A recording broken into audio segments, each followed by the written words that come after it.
And we're back with another episode of the Lakers Fast Break podcast. It's Gerald Glassford coming right back at you here for the Lakers Fast Break.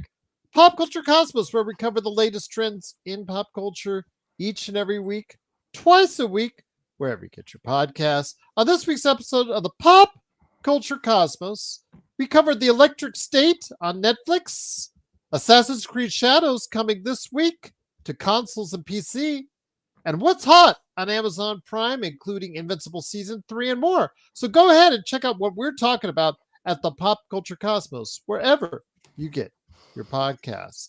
Also, as well, of course, Sean Grice is here. He was the first and hitting up our podcast tonight on playback.tv/Lakers Fast Break. If you want to be part of the fun and all the calamity and all the stuff that goes on, either check it out on YouTube when we do the simulcast or playback.tv/Lakers Fast Break. And if you get in early enough, I may even be able to get you a VIP that gets you an inside look at the game that only we get right there on Playback. Also, so I want to make sure that you know you've got 11 hours left to join us at the Lakers Fast Break. 11 hours left to join us in the Tournament Challenge group. I will be picking my selections on the air while we're on the air. I'll be going ahead in the background doing it. So you guys go ahead, come on down to the Lakers Fast Break. The description will be in the link will be in the description. We'll have it up here in the chat. We'll have it for you all over the place so you can be part of the Lakers Fast Break podcast group that's available right now on the ESPN Tournament Challenge. I will go ahead and give updates as the challenge goes on. And of course, good luck from all of us right here at the Lakers Fast Break. And please be part of the fun, what we're doing right there for you. Also, as well, of course, John Costa, Clutch Talk and Lakers Corner. Zach, go ahead and check out his channels at Lakers Live.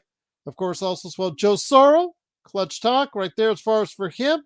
And Lakers Corner for John. Joe Sorrow is Simblades and also as well Corrupt, of course, on Steam. And of course, what he's doing with his upcoming the Joe Sorrow Experiment channel. Look out for that pretty soon as well. Of course, also as well, of course, our good friends Alfred Isman, Legend 350. Also, of course, who am I forgetting? So many people. Empire Jeff TV. Of course, Stone Hansen covering the NBA draft. Daniel Barry Sports Highlights. Yo, all those great people, all those great places, all those great things. The Lakerholics crew, they said they're going to be back on this weekend. No more scheduling snafus for now. Jamie Sweet, looking at you, man. Looking at you. He'll be back on the weekend with the guys. Lakerholics.com. All these great places, all these great things, but please become a part of our community by liking and subscribing today to get the latest notifications of when we go live on the air. Plus, for just $2.99 a month, become a member. Go ahead and get some good inside stuff. I see it put articles, videos in advance on some occasions, and also as well, you get those cool badges and emojis of all of us right here that you see as far as the regulars for the Lakers Fast Break podcast. Well, the Lakers still feeling the home cooking after two nice, easy victories on Sunday and Monday. They get their hands for some measure of revenge against the Nuggets. Remember, just a short time ago, Austin Reaves and the Lakerettes, they went into Denver and almost pulled out the miracle there. Well, lo and behold, later on, the Nuggets saying that Jokic has his owie and Murray has his owie. They were not part of today's game, aka they needed extra rest. They were not part of the game against the Warriors. And, well, that was surprising to say the least, because the fact is that they pulled off the victory without Jokic and Murray in Golden State. Would they do the same today in Los Angeles? The answer is no. The Lakers dominated from the start. They took control. They took command. Really just absolutely thrashing in the first half. The Lakers found every which way to score. They scored 46 points in that first quarter alone. Outscored them 32-18 in the third. Despite some sloppy play in the second and also in the fourth, they did manage to have a comfortable victory by leading at times up to 30 points in an easy 120-108 victory. And here today to go ahead and discuss today's game, it's a good man indeed. Of course, it is, of course, the man behind. Of course, many things that we do on playback.tv. So that's Lakers Fast Break. He maybe not be ready yet. It is, of course, Magic Man Sean Grice. Sean, good to have you here. Want to hear your thoughts on the game. Again, the Lakers got off to a great start in both the first and the third quarters, and that was all that was needed to go ahead and start off another back-to-back in the right fashion. 100%, Gerald, 100%. I have to credit JJ and his staff for, a word kept running through my brain as I was watching Austin Reaves take over in the third quarter. And that word is poise. I think JJ and the staff have a lot of poise, and it reflects in some of the adjustments they make after a losing streak, because every time we've had a losing streak, we've come back and hit somebody in the mouth 2 or 3 times, and we've gotten back on the winning track. So I appreciate the fact that whether it's Anthony Davis in the lineup, Luka Doncic, Trey Jameson, it doesn't matter. It seems that the coaching staff and the players are responding to the poise that Redick and the coaching staff show.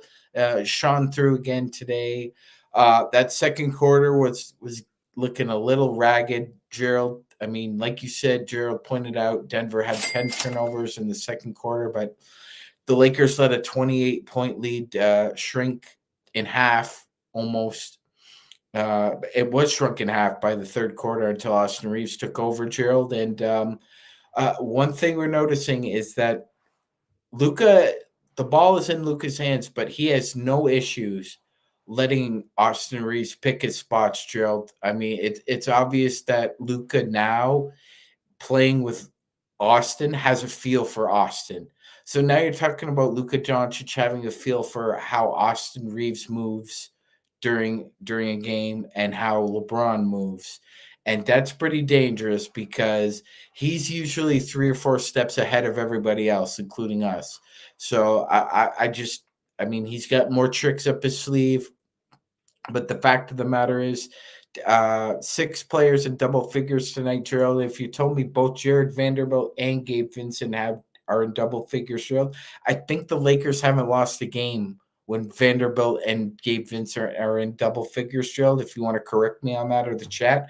But I believe the Lakers are undefeated when both of those gentlemen are in double figures. So it's a great game by the starters, great game by the bench. And I thought that little lapse in the second quarter aside, it was a great win.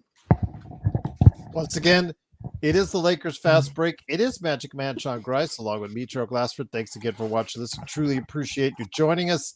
Of course, also here today, good man indeed. And thank you so much, Xbox, for the awesome super chat right there for you saying congrats to the great Magic Man for his promotion and the rest of the LFB crew.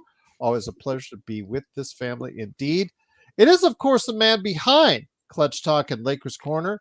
It is, of course, John Costa. John, great to have you here. It's so nice, again, when we can have these games, John, that are so comfortable that we're talking about other things during the course of it just to make up for it. I feel like sometimes when we're sitting, it's just like we're sitting at the arena when the game is getting to the point where the Lakers have such a comfortable lead that it's just, you could talk about other things. Last time it was the Jordan, LeBron debate. I'm not going to go into that, but we have had requests to go ahead and do a show on that. And probably after the season's done, I think we need to do that. But today was all about our fondest pro wrestling memories as we went way back in the WWE machine. But when that happens, John, that's either one of two things. One, the Lakers are getting smoked, and that's usually not the case because we're probably too depressed to go into that deal. But when we do it with a smile on our face, that means the Lakers have gained a comfortable lead and no need to turn back the dial.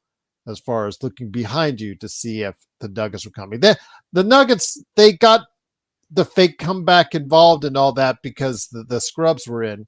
But really, this is no contest after halfway through the third quarter. Man, honestly, Rodell just said JJ put the scrubs in too early. I honestly disagree, to be honest with you. I think that we had a good amount of lead to be able to put those guys in. But I think, the You best have part of to all because this, it doubled so many back-to-backs. right, exactly, right. So that's what I was gonna say. So I was gonna say, I think the best part of all this, and like as far as the game, Sean touched on it, right? You touched on it. Like we blew him out the water. Like there's nothing to really touch on in there. But I think one of the biggest things that I got, and one of the biggest things I was happy about, is the fact that like Luka didn't play a single second in that fourth quarter. And we're in the middle of these back to backs.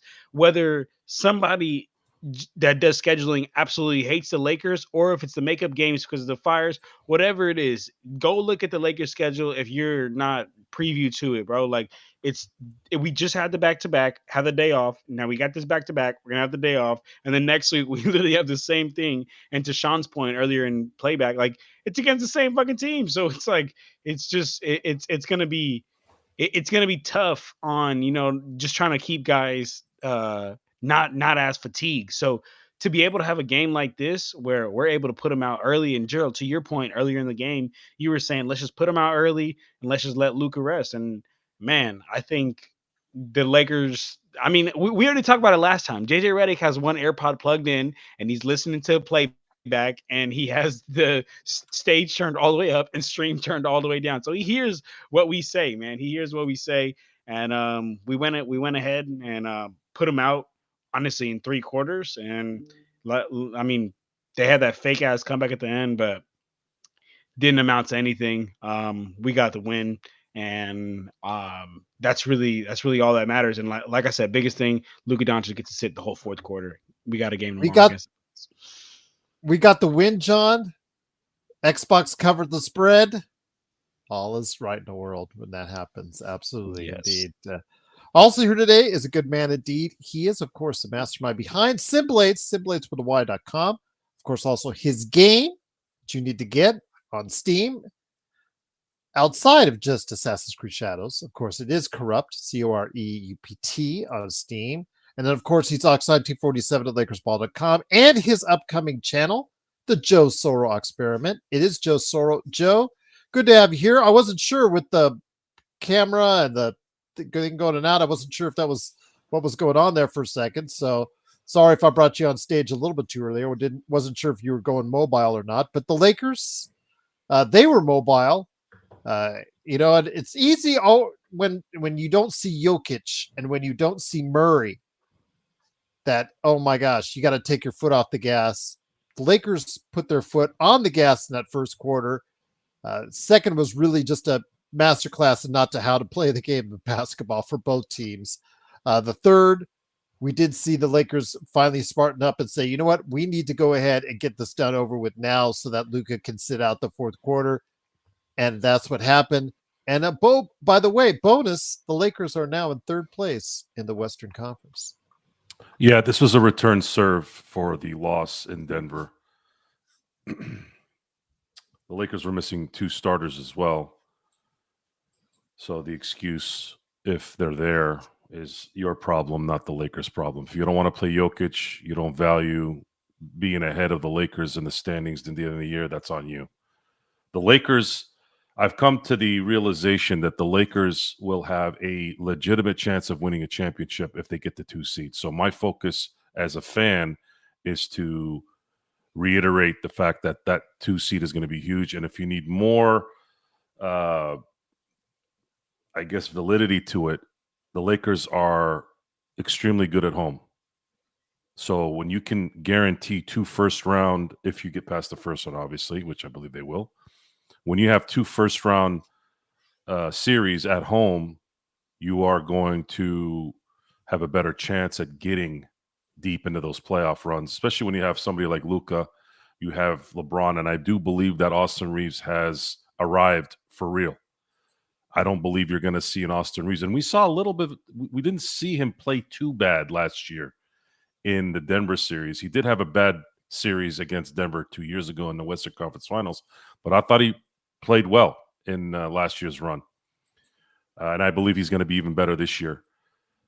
JJ is a better coach than Darvin Ham, and the Lakers have talent around these guys that are coming into their own. There's a lot of confidence. There's a lot of excitement.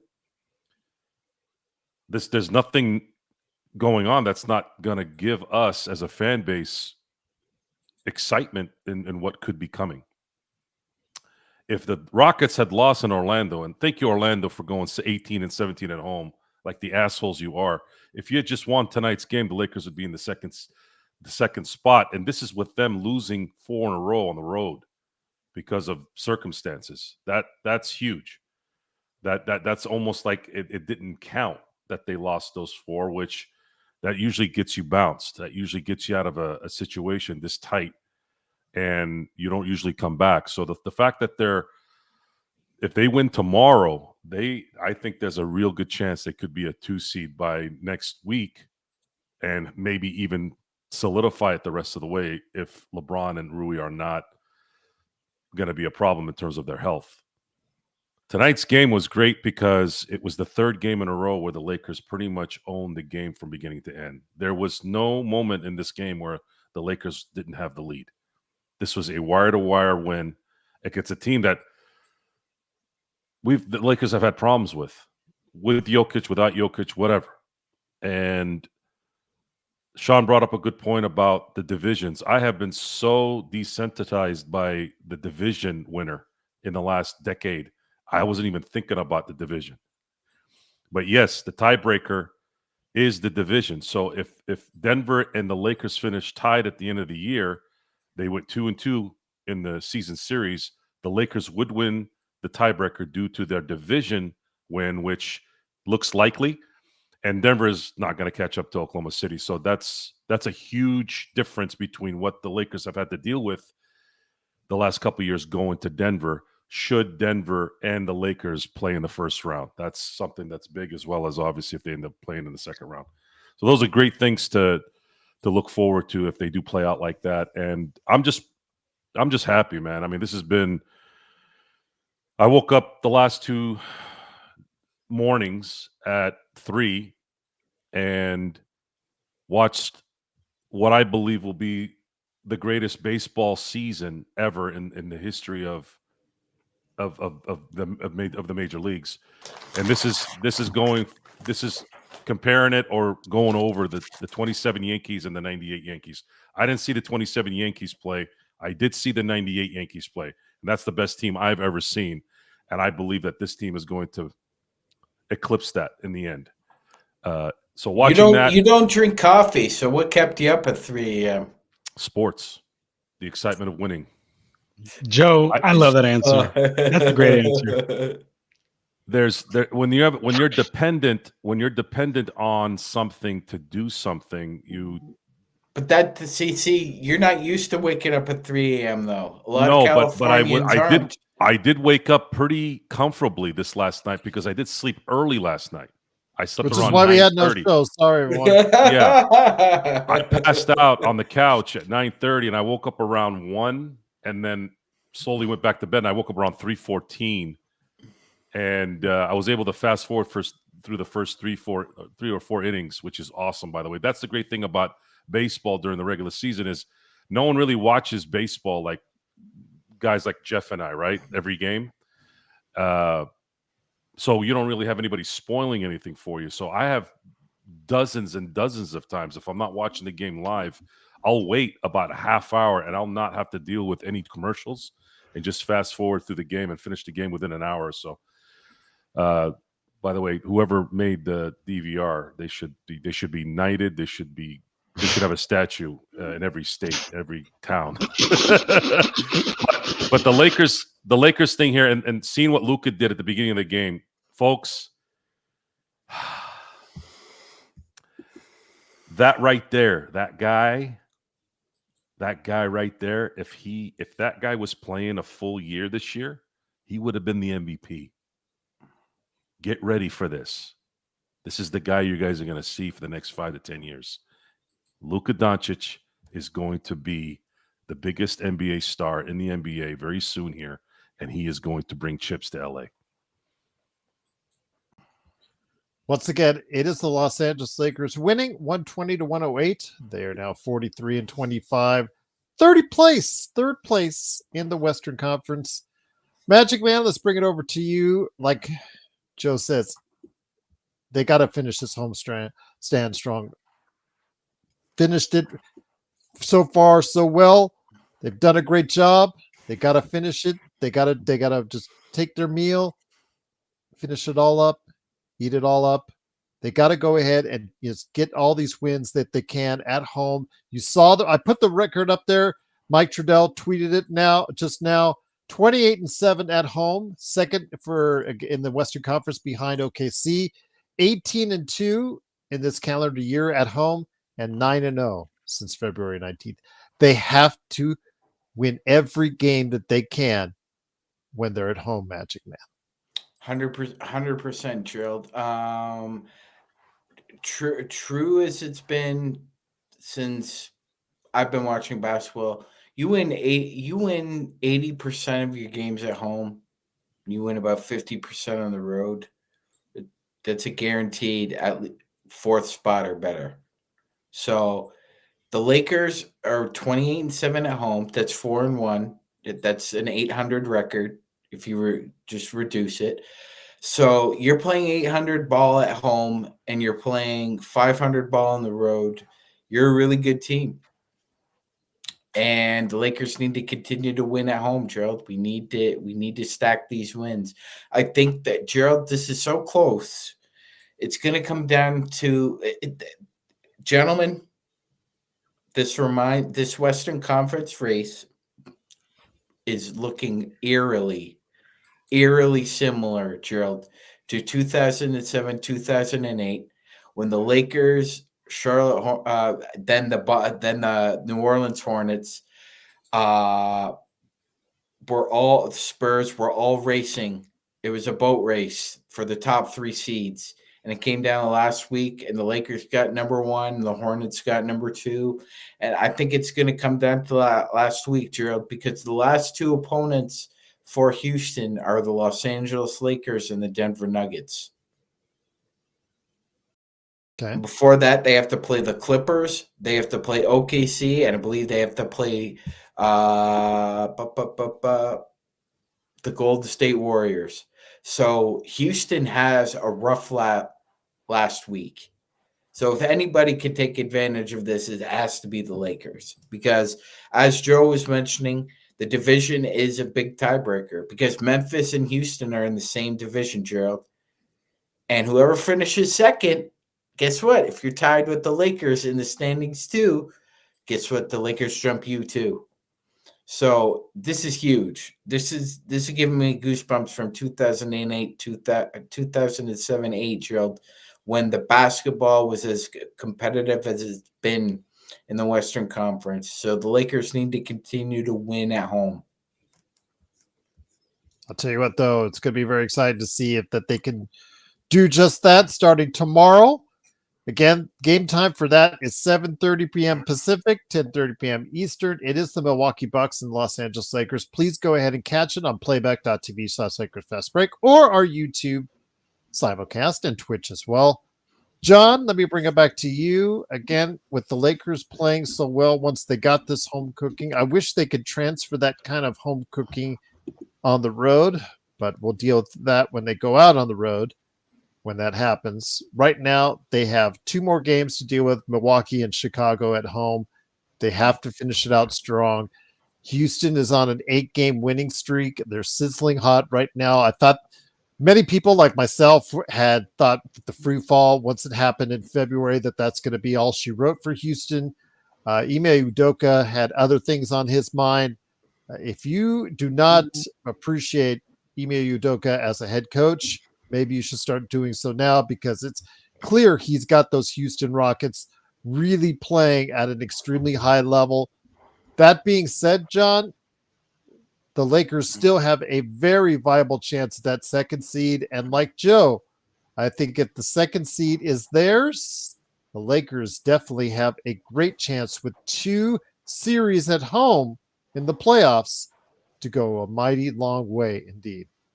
Yes, and to give some love to I Speak the Truth, who's here in the chat with Doesn't he us. owe you $100 He maybe in the Well, not too as soon distant as future? LeBron comes back, he does owe me $100. I speak the truth, my Mhm. brother. Hit me in the DMs, Zelle, Venmo, Cash App. We gonna figure it out, brother. But when LeBron comes back before the playoffs, I'm gonna need that 100. But to show you some love, Hold on, John. yes, To quote Tony from Snatch, "You owe what you owe. yes, straight You owe up. what you owe." You owe what you owe, man. Straight up. And then I Speak the Truth said he's not coming, but I guarantee he is. But look, man, I want to talk about this. Well, I want to get you guys' opinion on this just because I've heard Joe and I believe Gerald. I don't know if I've got your opinion yet on this, Sean. So I'd love to hear it. But like, I Speak the Truth said here in the chat that the Lakers should get the second seed and try to avoid seeing OKC in that second round. He's saying that'd be disastrous. Is that how you guys feel? Because I feel like the sentiment of OKC is that a lot of people are actually trying to see them. Me personally, I do have a little bit of fear of just because of how much of the elite backcourt defense they have. Like they have, and I know everyone's gonna say like, "Oh, Luka beat them last year with a worser team." Yeah, so everything is not black and white, right? So, and here's what I mean by that. I think that Mavericks team, It is on this they channel. It is on this panel right now. Black and white. that's a good one. But hold on. That Mavericks team, I think they Like were I said. better built for Luka. I think they had more shooters around Luka and had better big men to pair up with him. Granted, we have a better second player because LeBron James over Kyrie every single day of the week, even on Sundays. So, granted, I know we have a better second player, but the only reason why I personally wouldn't want to really see OKC too much is because they have so many damn bodies to send at Luca, right? They have Alex Caruso, they have SGA, who led the league in steals, they have Dort, who that's literally what he made his name in the league doing. They have J Dub, they have J Will, like they have so many players that Case and Wallace, like they have so many players they can send at Luca, and we don't have too many perimeter defenders to send at Deshae, who, in my opinion, should be MVP of the league this year. But I wanted to get your guys' opinion on that. For one, to thank I Speak the Truth for being here in the chat with us, but also Sean, I'd love to hear your opinion on that because I know Gerald and Joe don't give a fuck about OKC. I just want to say this before we go. I love this competition between Sports Baby and Xbox. Xbox throws the $7.77 Australian super chat, so Sports Baby has to one up them by a penny on the. So there you go. By the way, Go we ahead, have our Sean. we have our own chat. Just me and the Aussie boys. Man, you haven't seen shit. These guys are brutal, and it's Well, they did great. both say though, congrats to Sean on his And promo. it's great. It's great TV, audio, visual, reading, all that stuff. And by the way, follow their channel as well on playback. Go ahead, Sean. Has been harsh to Sports Baby and Mark. That's why they're harsh with the rest of us. Yes. John, I gotta say, I think the casual reporter and sports fan might be sleeping on OKC, but at the same time, I think a lot of fans are sleeping on the fact that if you think OKC it should be a heavy favorite against the Lakers, I wouldn't say that. I would say this. That series was razor thin. Three of those games were decided in the last 2 minutes, and Dallas happened to win both two of them, and they had the better player, man. I mean, all due respect to Shea, but Luka is just there. Shea Gilgeous-Alexander is a top 3 NBA player in the world, but Luka is ahead of you. He just is. And that was the difference to me, Johnny. That was the difference to me. And yeah, you were right. Like, it was a different team. It was a different team. That team was built for Luka. It literally was. They put a lot of the prototypes that you want around him as far as wings, center who can play above the rim. I will say this. I would love to see that matchup in the second round, only because I'm sick and I'm sick and tired of this talk, and I'm hearing it a lot in other sports. I know you don't pay attention, but F the seedings. If you want to be a champion, you got to beat the best. And whether it's in the first round, whether it's in the second round, whether it's in the finals, you just got to beat the best. And if it comes down, Real if it shit. comes down to having to roll OKC in the second round, then let's get it done. Real Because shit. whether I like you that. see him in the second or third round, man, you got to beat him. It's real shit. I like Thank that. you, thank you, No Joker, for the $7.79 super chat. Going once, going twice. you're all weak sauce now. Okay, shout out to Sports Baby and Xbox on that one. Once again, it is the Lakers though winning 120 to 108. The Lakers are now in third place in the Western Conference. I'll bring it back to you, Joe. When a question for you on that again, how sustainable is this for the homestand? They've won 9 in a row.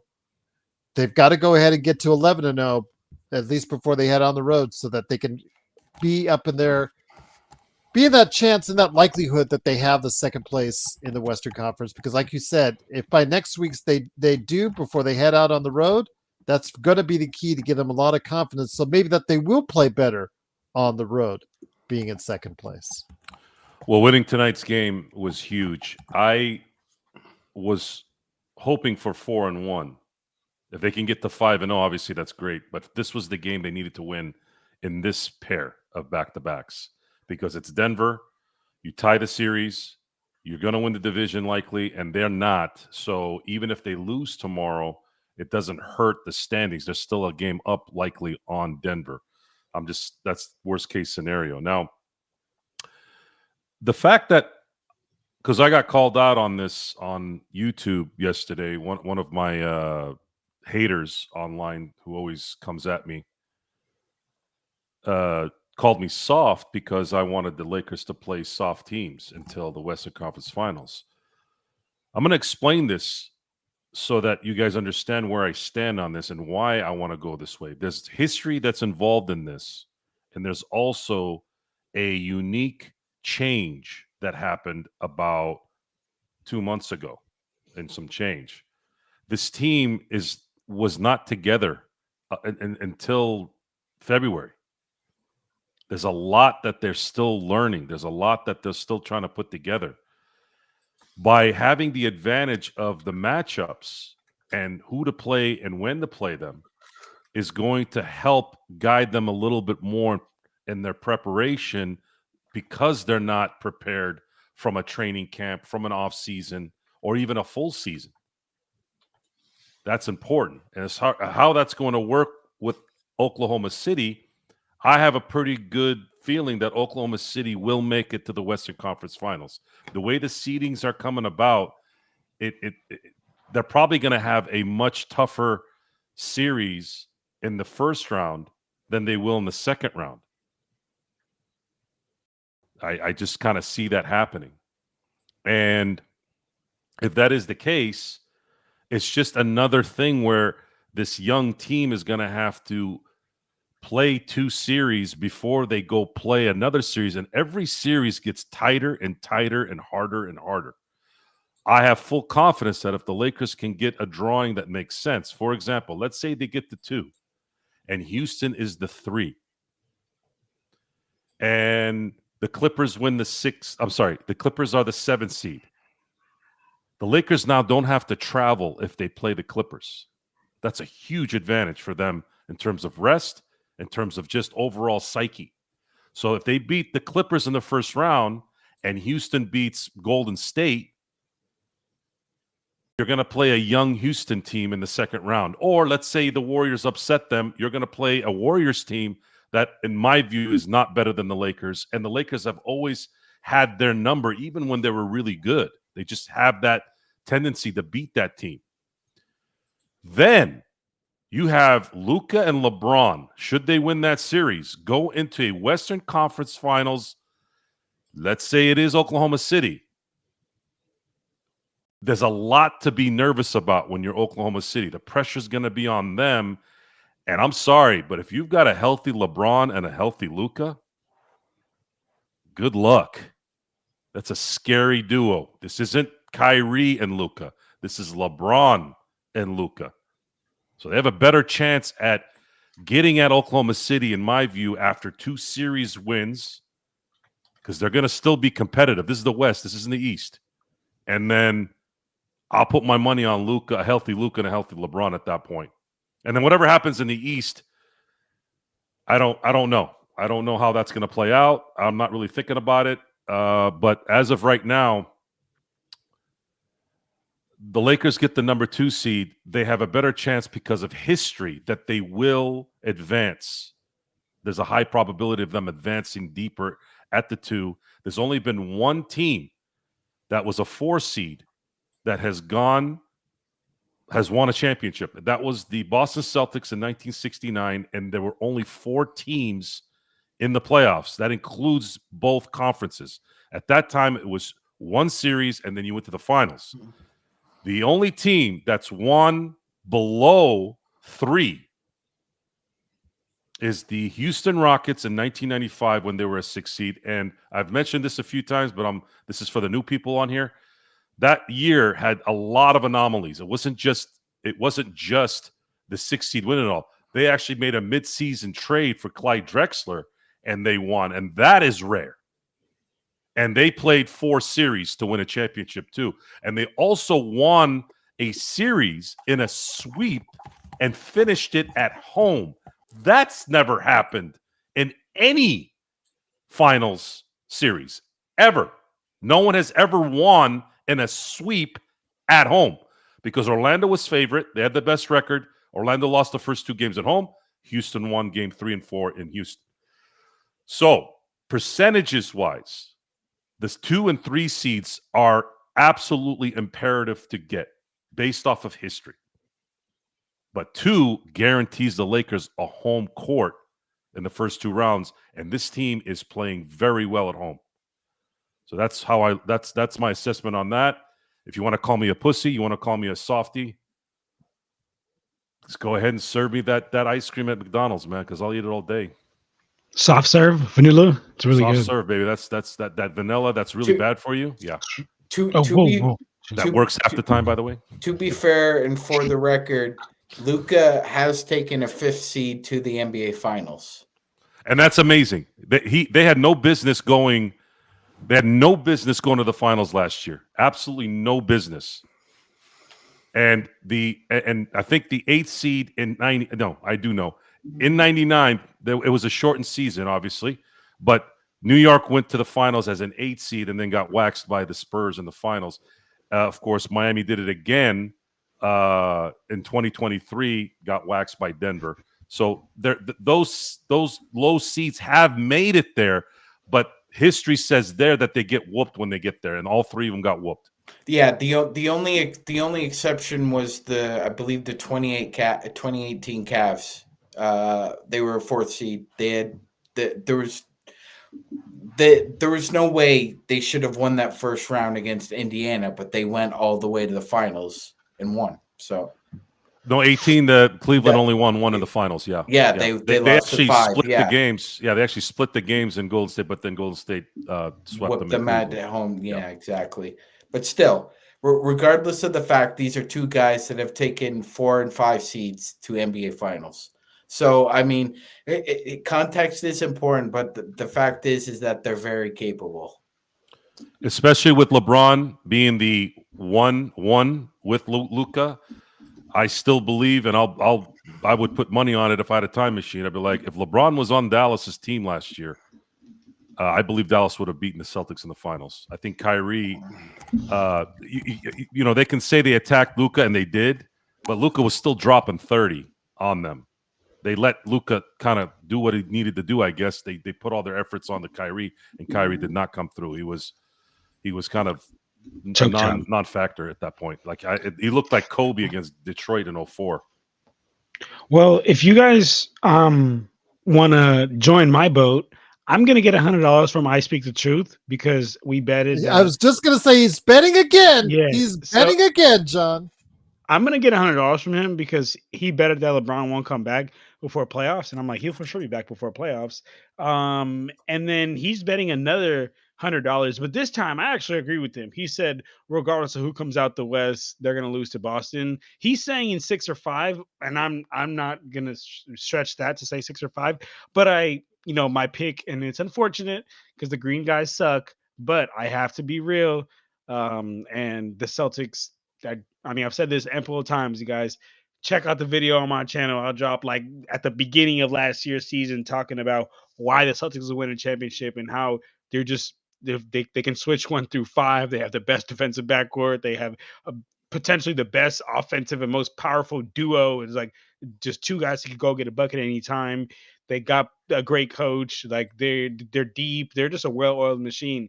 And the good thing about not the good thing, but I guess for the good thing for the Celtics is that they understand what happens when you win a championship. And when you win a championship, your players get poached. So you have to overpay your players, even the players that are at the end of the bench, even the Peyton Pritchards, even the freaking what's that guy's name that was on the Grizzlies. Fuck, I forgot the big man. I think Tillman, Xavier Tillman, like all those guys, even the guys at the end of the bench, they all got re-signed. They all got paid because they realized if it ain't broke, don't fix it. And they brought back the same team. They still got the same coach. They still can switch 1 through 5. They still have the best defensive backcourt in the league. So to me, I do unfortunately think that they'll that's my pick. But if you guys want to win $100, just letting you know, I Speak the Truth is basically throwing out money. You should throw $100 super chat. You should do that. Once again, it is the Lakers Fast Break. It is John Costa from Clutch Talk and Lakers Corner, Joe Soro from the Joe Soro Experiment, and Sean Grice, playback.tv/Lakers Fast Break. Sean, we had a long discussion on Austin Reaves about his future. That's for the future. We'll see how that plays out. Again, the fact that he is going to get some coin in the summer of 2026 outside of an injury, I see that as an inevitability because of what he can do out there on the basketball court. What he does in the playoffs, again, absolutely can give you so much on the offensive end.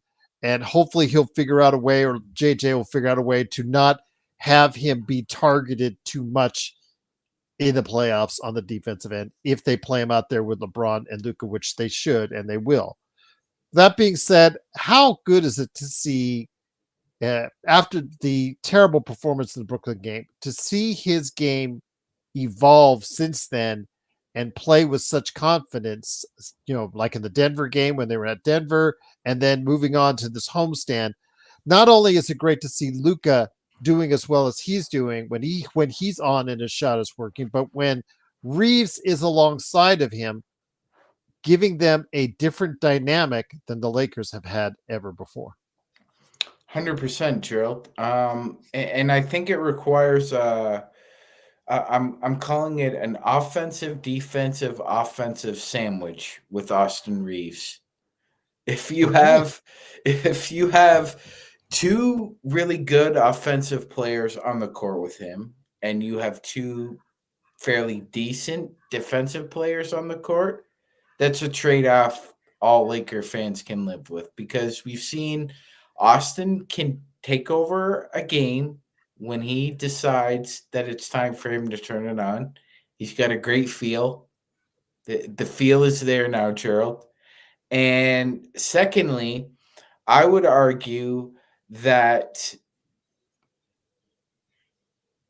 potentially you're looking at a guy who's probably, even if a team does decide to take advantage of him, Gerald, you saw what Denver has done the last 2 games. Who have they stuck Austin Reaves on, Gerald? Michael Porter Jr. Yeah. And yet Denver hasn't been able to take advantage of it, Gerald, with or without Jokic on the floor.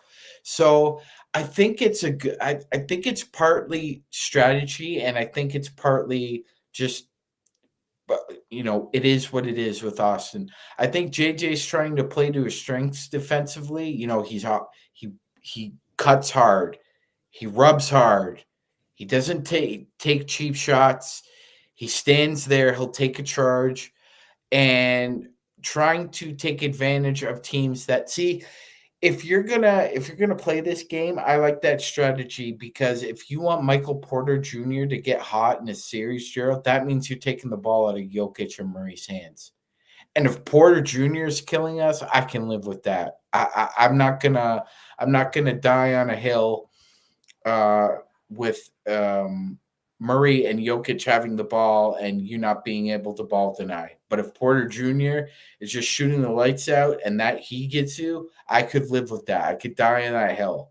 But I don't think that's a strategy Denver wants, because I think that plays into the fact that you're taking the ball out of Jokic and Murray's hands and you're putting it back in Luka and LeBron's hands.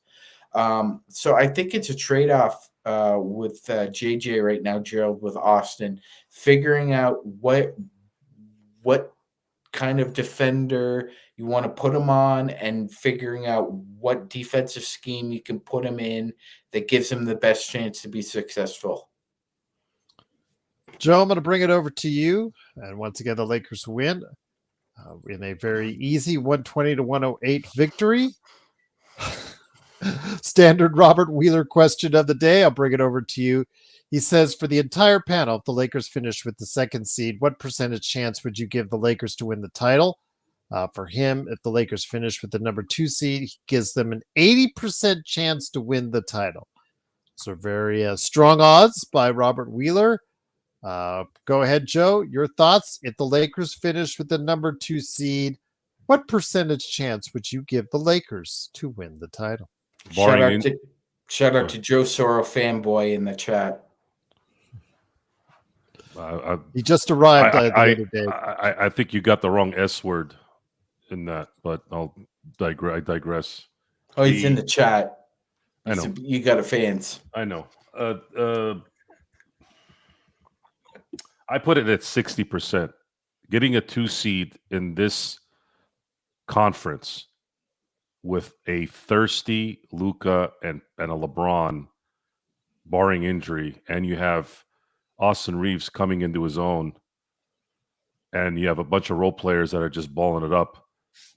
Yeah, I'd say there's a high probability that I feel very comfortable in saying that they have a chance at winning a championship. If the lower they go, the more drastic that number drops.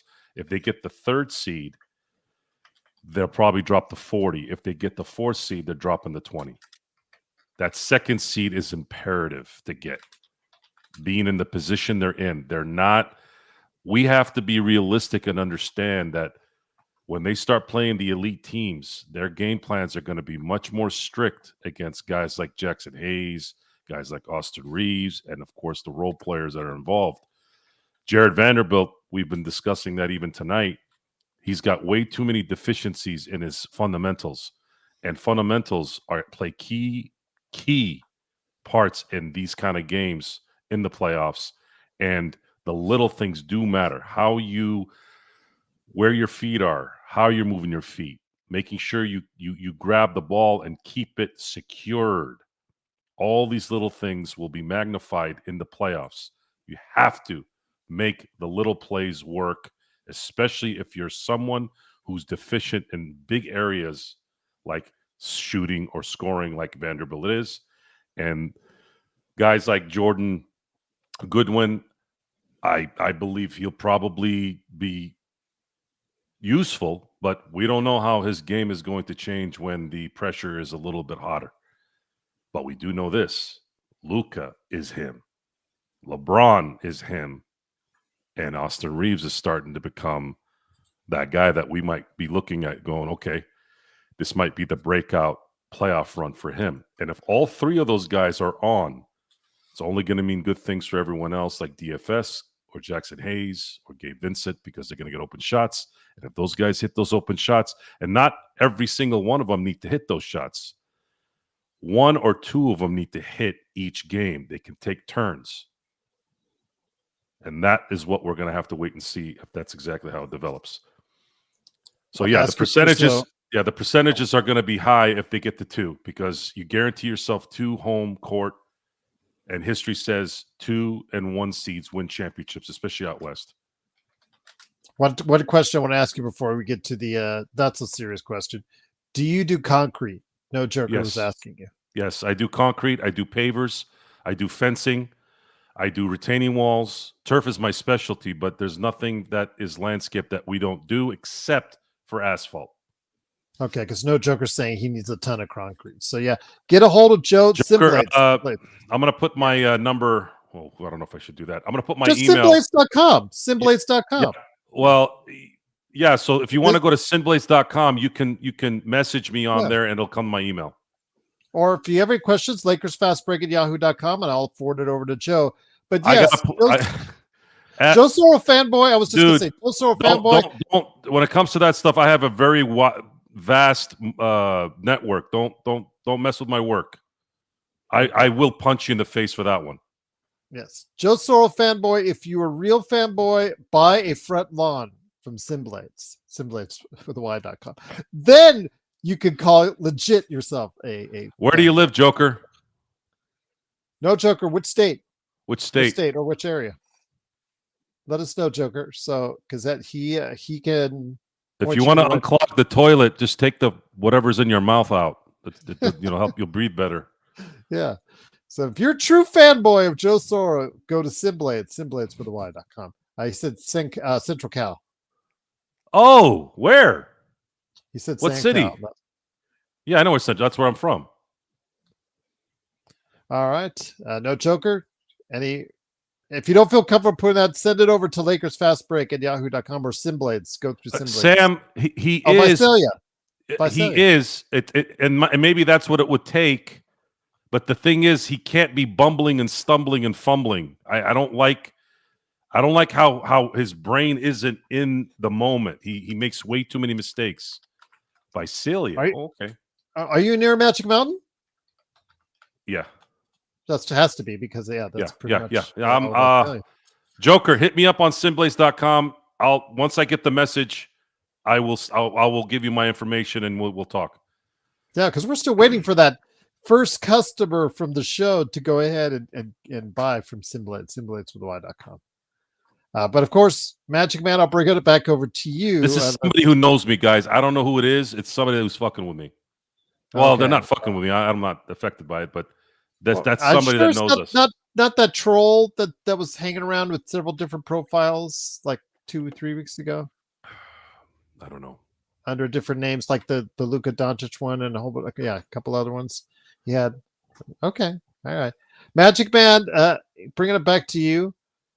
Again, we got a supporting cast today that actually did well. Vando, activity. We could just go on all day about Vando and the fundamentals and the things that we don't like about Vando. You and I could probably write a book as a cardio bro and all that. But one of the things that he does well is the activity on the defensive end, getting steals, getting his hands in there, poking the ball away. You know who's good at that as well? Of course, it's Luka. Luka is also good at poking the ball away. As a team defender, really impressed with what I've seen as far as him being able to do a pretty good job of that as well. But getting some good support today from Gabe, from once again Dalton Connect, and from Vando, providing the team points off the bench. Again, we started off this season with them being one of the worst benches in the NBA. And I would not still put them up there in the top 5 benches in the NBA by far, but still giving them a positive contribution. That's all we ask for. And that's exactly what they got, especially in that third quarter, Magic Man. 100%, Gerald. 100%, because you've found a way to solidify your point guard position probably for the next 12 to 15 years.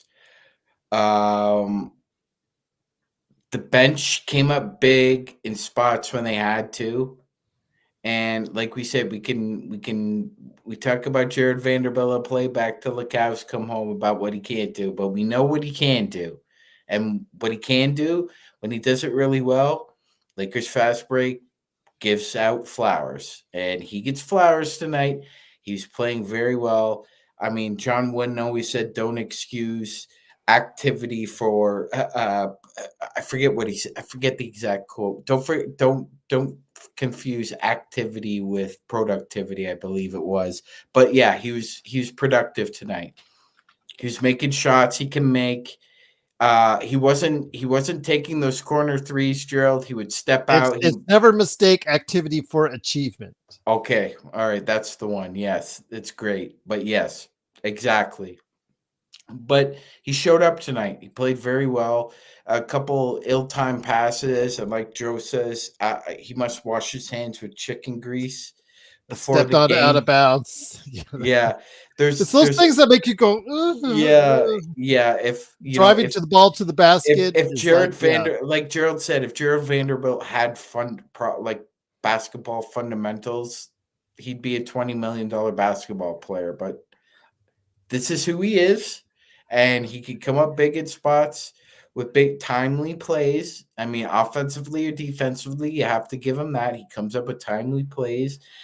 And Gerald, again, I believe the Lakers are undefeated when Vando and Gabe Vincent both are in double figures, which is a rarity. It happens almost as much as Haley's Comet. But yeah, when it happens, it's golden. And I will say this, Gerald. Hats off to Luka Doncic, because in 16 games he has had more 30-point games as a Laker than any guard since Kobe Bean Bryant in 2013. He's played 16 games, folks. He's got 30 points in 8 of them, 30 or more in 8. And one of those games he scored 29. All right. So you now have a point guard that could score 30 points a game, dish out about 10 to 15 assists, and average between 7 to 14 rebounds. Thank you, Nico. Can we ever say thank you, Nico, enough? No, we can't. I don't think so. No, we can't. I think that's going to be a chant for years down the line is thank you, Nico. Thank you, Nico. But again, the Lakers, they do pull off the comfortable victory a little bit closer than the score would actually indicate as far as how it perceived about. It's just 120 to 108. It was actually the Lakers were up by 30 and just took their foot off the gas. So I know that there was some concern in the chat over that. No, I would not be concerned because that happens quite a bit in the NBA where a team will just go on a run to make it a lot closer than it actually appeared how this game would be, because the Lakers just seem to have control of this game. And I don't think this is a good barometer for either of these teams for tonight, Joe, because the Lakers didn't have their full crew there with LeBron and Rui still out. And the Nuggets didn't have their full crew out there with Jokic and Murray out there. So this isn't a fair assessment of how I think both teams would play in the playoffs. But I think it does give you a idea a little bit in regards to that new defense that people started showing up against. As far as now, what in the second half they started doing it, the trap on Luka, which is now a popular thing, a popular fad thing to do with LeBron out of the lineup. Funny, once LeBron comes back, Joe, how much of that do you think they'll still be doing on Luka? Well, a good Oklahoma City and the Boston Celtics have perimeter defenders that can make that difficult. The Lakers and JJ Redick will have to bust that should they meet those teams in the playoffs. I still think that the Lakers are a perimeter player away and also a legitimate starting center player away from not having to ever worry about that with LeBron and Luka in ball handling duty for the Lakers. Because it is effective. It can be effective because spacing, energy, taxing, there's a lot of that. You have to make a team pay when they press. When you make them pay and make them pay over and over again, or you make them pay quickly, meaning if they're going to do press coverage on Luka, and where they do it is important. They were doing it. If they're doing it and they're effective with it, like the Boston Celtics were when they played in Boston, they did it right at the second he got over the half court line. We don't really know how that game would have played out if LeBron had played the whole way, but the Lakers made a run at the end there, and they got it close. Some said the Celtics took their foot off the pedal. My argument with that was you don't ever let off the pedal that much. It's a 25-point lead that goes to 12 or 10, I can buy, but not 4. The Lakers were a couple shots away from tying that game because they were making stops and Boston was missing shots. They may have figured it out a little bit towards the end, but they didn't have their full arsenal. Maybe they would have been able to finally figure out different angles at that point. But I do believe because of the 82-game season, because LeBron is up in years, you want to lessen that anyways, even if you do find a way to get around it. Luka is fine. He's gonna, he's got years to go, but having another player that can come up and make that defense pay for that is going to be a big part this offseason, and that is playing a huge part in this seeding going the way I hope it can go, because they're not fully equipped as well as Jaxson Hayes has played, as well as the good ones have played. We need better players than those two. They're utility Yes. guys. Goodwin could become something. I'm not going to say he couldn't become something in 2 or 3 years, but that's the thing, is we're going to probably have to wait. They need someone immediate that can come in and fulfill those areas. And if that's the case, if the Lakers are able to acquire a legitimate center and a legitimate perimeter player that can make teams pay with his athleticism and his ability to get to the basket and obviously shoot, you are now going to have a full team, a team that's equipped like never before for Luka Doncic. The only issue is LeBron is going to go another year in his career, and that plays a factor in him losing maybe a little bit, but it's still a little bit of his athleticism. So yeah, what the Lakers need right now is they need some luck, much like how Boston had the luck in the East last year of playing every team in each round in the East with that opponent's number 1 guy out. And then they went into the finals and absolutely raked, because I believe that they didn't get themselves taxed. And this was a team that's been competing in big games for a while. So it was a reprieve for them at the right time, at the right moment. And they played a team that probably should not have been there, and they were able to take advantage of it. And that is what I'm looking at with the Lakers. They need a little luck in terms of how this plays out. Hopefully no injuries, and there could be a chance that they could do something. I'll just say, to add on to that, I think the Lakers, to add on to Robert Wheeler's question, and I don't know if Magic, you answered it. I'm going to say, and I said before, as soon as they made that trade, was that with Luka and LeBron, you have a chance against any team that they meet in the playoffs or finals. So I'm going to say 50% is what I have them at. Magic Man, did you finally give a percentage on if that's the case? If they finish at the number 2 seed, I would give them a 50% chance. How about? I'll go a little higher, Gerald. I'll go 57.5%. Okay. So pretty much in between you and Joe. Okay. But yeah, I not 80% like Robert. No. Man, they're hard to put 80% on anything in this life as a guarantee. But I admire Robert's confidence in what he sees, and I have confidence as well. It's just this is a man's game, and anything can happen. But I also agree with what Gerald Glassford just said. When you have Luka Doncic on the court, I'm expecting the Lakers to be in each and every game they play and have a chance to win at the end. See, Gerald, and I mentioned this before, and maybe I didn't put as eloquent a spin on it as I normally do, but I would say no trade in NBA history has provided a sports fandom with more psychic joy than the Doncic trade. The Lakers fans, we are experiencing psychic joy collectively because, for one, you have a top 3 player on your team, and 2, you're in every game you play, and you expect to win most of them. So it's if that psychic joy is with the fans, just imagine what that locker room is. It's probably a freaking electrified. Go on, Joe. Do the rock. Yeah, there you go. There you go. Okay. So it's great, man.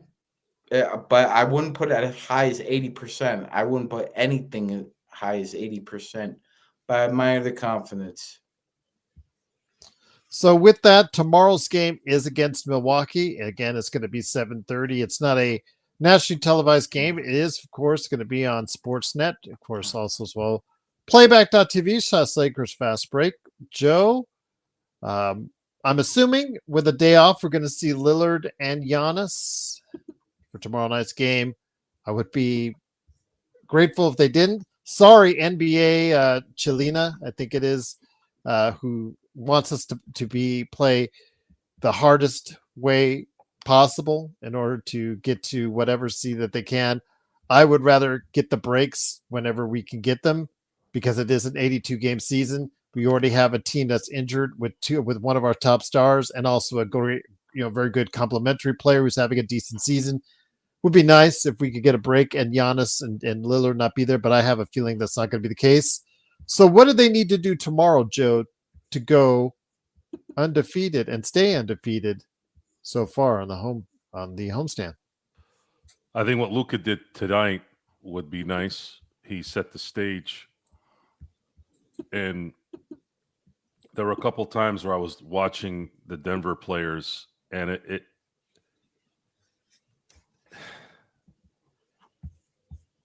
Luka being on this team, and I'm sorry to say this is not a down. I'm trying not to insult LeBron here.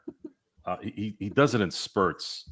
I'm not saying he does. I haven't seen him kind of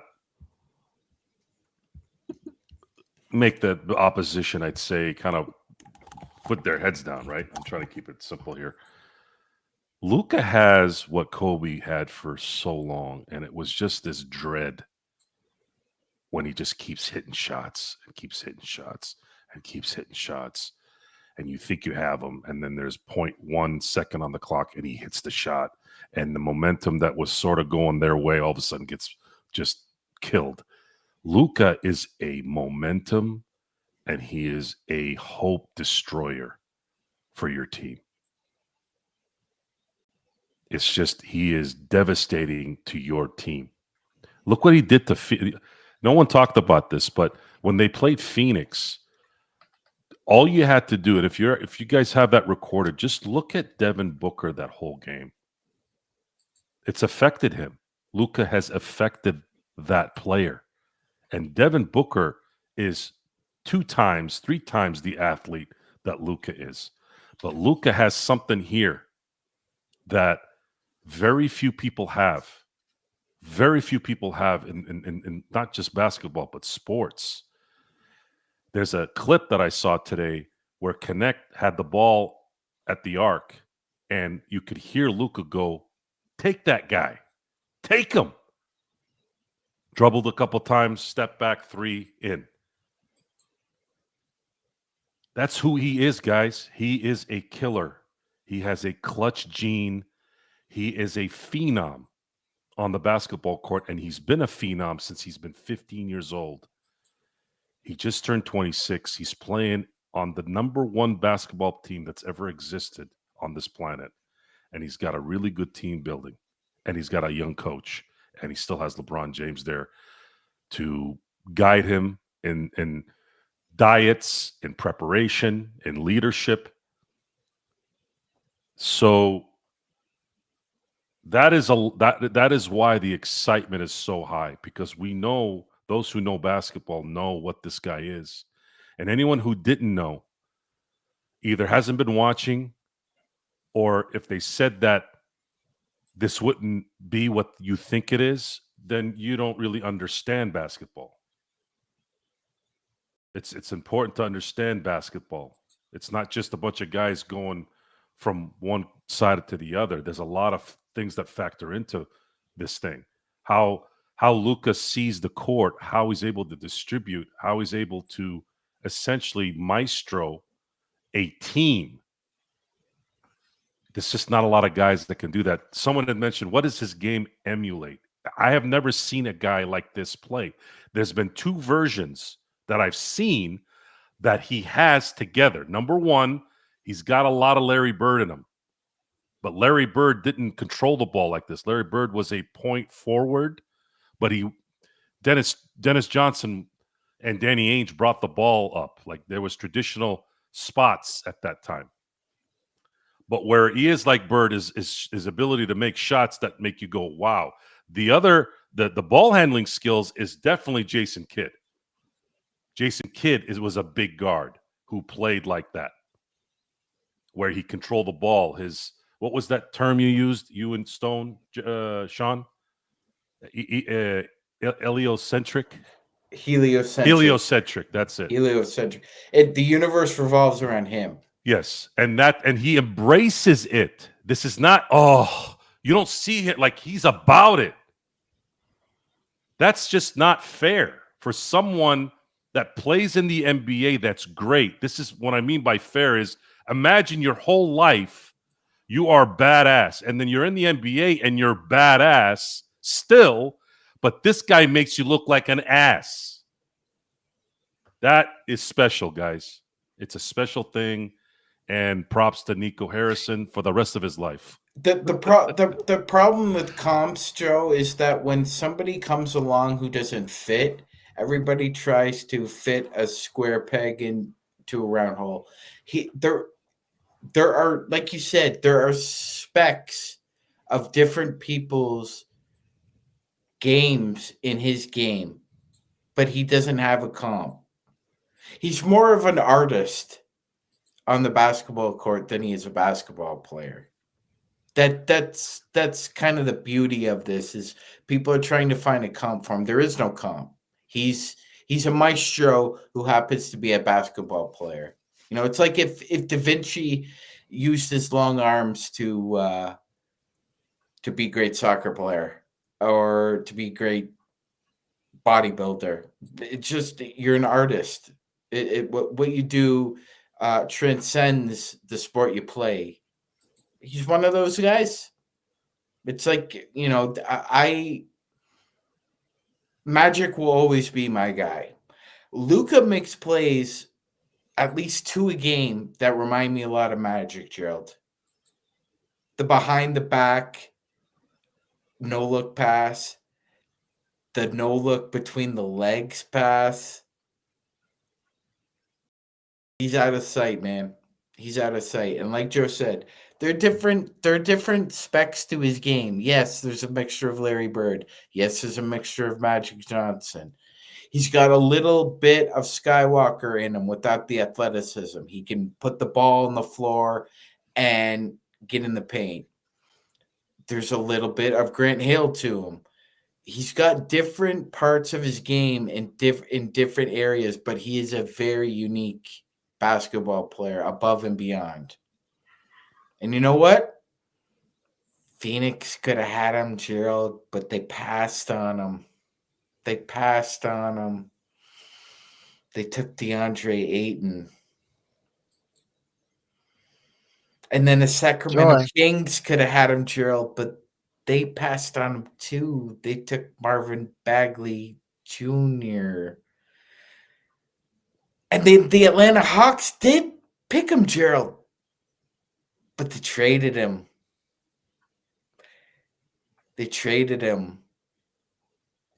And you know what? I could guarantee you one thing. He's never getting traded from the Lakers. No way. No way. Hello? Hello? Oh, you want Luka? Yeah. Well, I want to marry Jessica Alba. See you later. Yeah, no, yeah. That this is that it's this coercion. These days, coercion is always the answer to the losers, right? When they don't get what they want. But I haven't been too hard on those guys because it's been such an amazing decision by Dallas. I haven't been going after those guys like I would normally. Everything's a conspiracy theory. Oh, was this. I'm like, I don't know. I don't know. Maybe it was so out of left field. I mean, it was so out of left field. It went into the foul area and it still was called a home run. I never could have imagined in a million. I was saying for a couple of years, I said the only way Luka would come to LA is if he doesn't take the Supermax. And he said it himself. He was going to take the Supermax. Most of these guys will. And he didn't have a choice. Is that little that I still remember that scene with Hans Landa when Brad Pitt's character in Inglourious Basterds like, nope. Like, do you believe that I have a deal for you? Basically, I'm paraphrasing, and I don't want to spoil it in case somebody hasn't watched it. Oh, for God's sakes, Joe! That movie's almost 15 years old. But again, it's that moment where that 99.9999999% chance that thing can open, and we got that with this, and it opened up every dopamine storage that you could imagine in your heart, in your head, in your arms, in your legs, your existence. How do you get so euphoric watching something like that, right? We're addicted to sports. We're addicted to our teams. And what it did was it put in a shot of adrenaline that is going to be there for a very long time. And imagine what's going to happen when he actually does come through and wins a championship. This is like the equivalent of a B12 shot that'll last a decade. Yeah. I was going to say cortisone shot because I just got one on my shoulder. Okay, yeah, sure. You could use cortisone too. That releases a lot of endorphins. It just I can't get off that cloud because it's immediate and it's future at the same time. You don't get that after what you've been watching for the last 3 years. This was not the change was so drastic. There was no way they were going to win a championship with this roster, and there was no clear-cut sign on what they were going to do to flip it fast. They don't have a draft pick this year. So they're asked out in 2025 in a draft that is, in terms of speculative assessments, is going to be very good. Well, it's very top-heavy, but it's going to be good at top. Top-heavy, yes.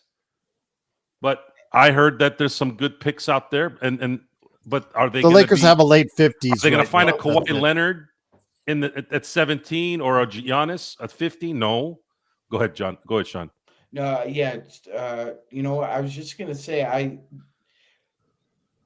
he makes up the Supermax being in LA.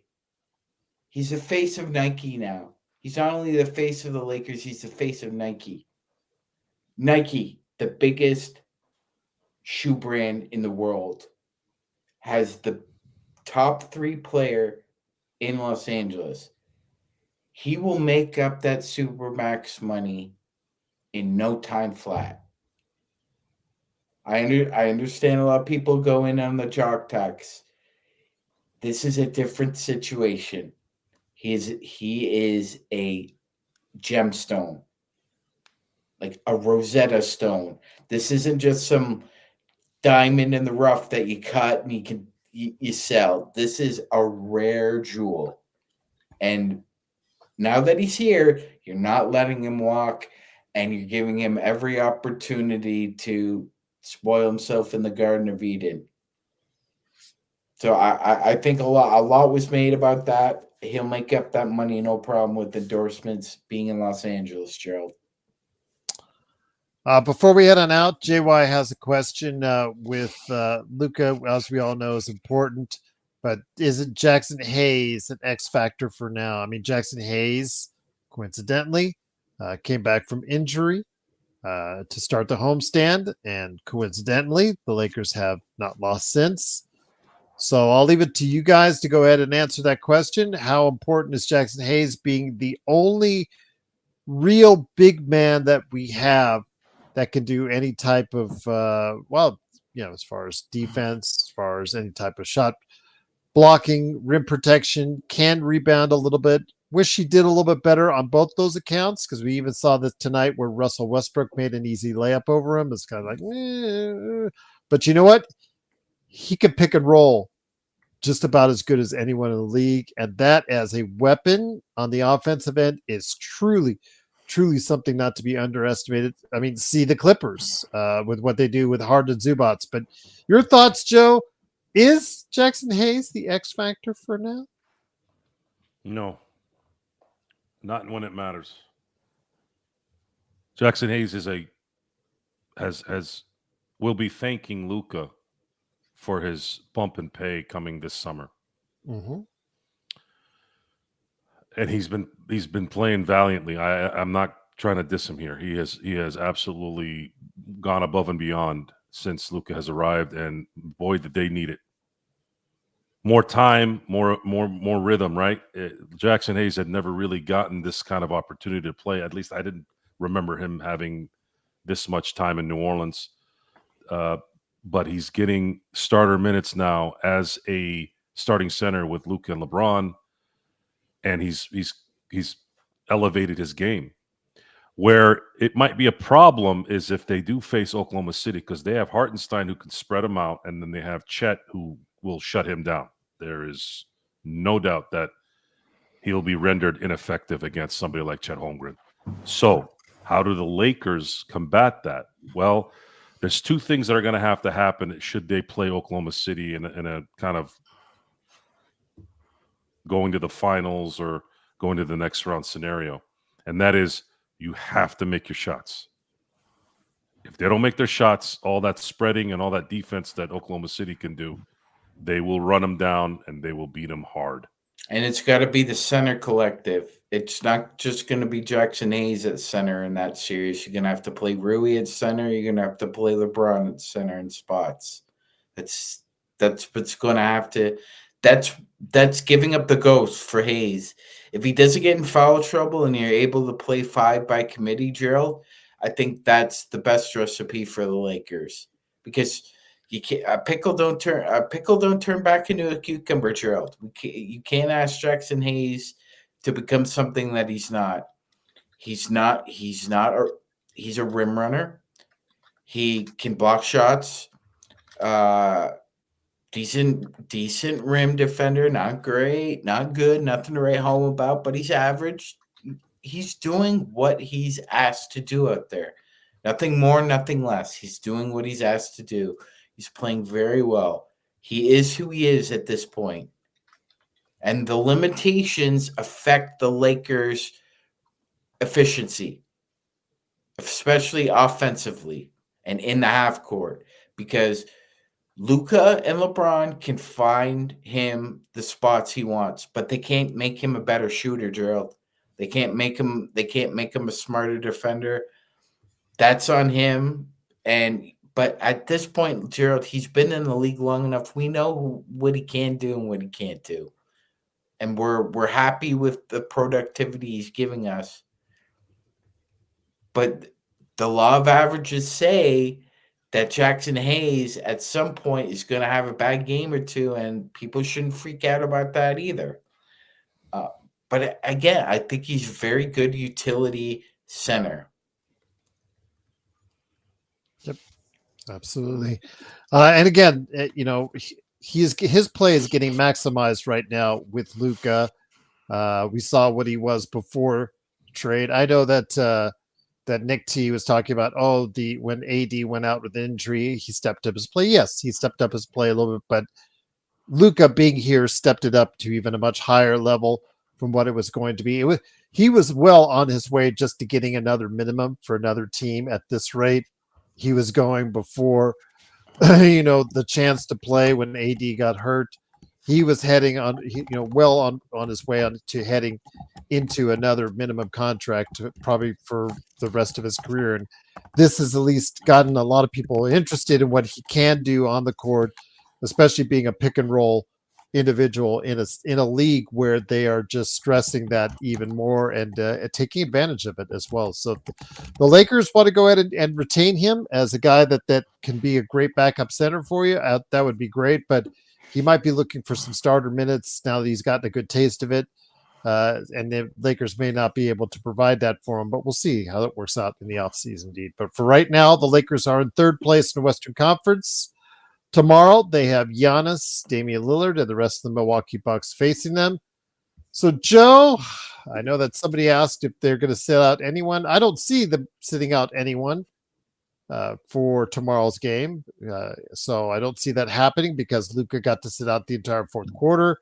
Austin didn't really look like he was working too hard after he got his numbers. I think overall, again, pretty easy victory tonight. I don't see them sitting out, Joe, anyone, in order to try and get that second seed. No, absolutely not. They have to win tomorrow. They have to win the home games. It's all hands on deck.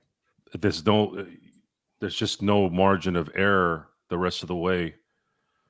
And they've been given a reprieve because Denver has not played Jokic and Murray, and there's been some teams that have lost games like Memphis. They're now at 2 games in the loss column, and Sean, again, good for catching the Memphis thing. They're not going to win the division either because Oklahoma City's winning it. So if they tie them in some weird scenario, they're now 3 games ahead of Memphis because it's a 90% probability that the Lakers are going to win the division.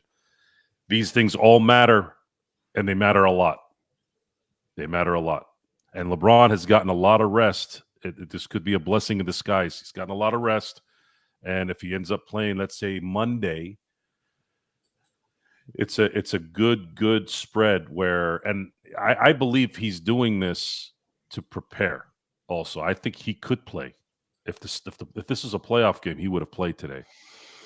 And if you can somehow get away with wins without LeBron having to play and Rui not having to play, that's just an added bonus. And you got to pick your spots at this point, but you also have to make sure you win as much as you can. And the Lakers I think their psyche is there. I think a lot of the players think that, oh, don't worry, we'll handle this. We'll get this done, and LeBron will slide in and come in and say, all right, guys, well, thanks for holding the fort. He gets back. Let's say they win the next 2 games at home, and they go on that road trip to Orlando, who's struggling at home. Indiana will be a beast. They're always a beast in Indiana. But then you got Chicago, and then, of course, you got Memphis, which is obviously a good team. If you can get 3 out of 4 there, I think they end up going into that Houston game at the last day of the month, and you win that. I think that might be the game where you start to maybe separate yourself a little bit in the 2 or 3 range. And a lot of people need a reminder that the last game of the regular season is on a Sunday, and the playoffs don't start until the next Saturday. So you have 5 days of rest, basically. You don't need to sit right now. This is March. I'm on March 20th right now, Gerald. You're still on the 19th. But anyway, we've only got 2.5 weeks left. And it's all hands on deck right now. Batten down the hatches. Right, Joe? Remember what Joe said in the program, in the huddle? Put all the women in shit. Let's go out and get fucking dinner. Yeah. Yeah. And that's a good line too. Very underrated sports movie too. I think a lot of the reasons why it didn't get a lot of pub was because of a scene that they eventually had to take out, which was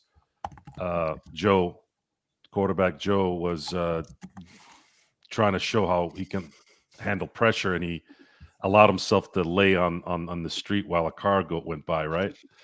Apparently some idiot high school kid decided to do that. I can't remember if he got killed or if he got hurt. So yeah,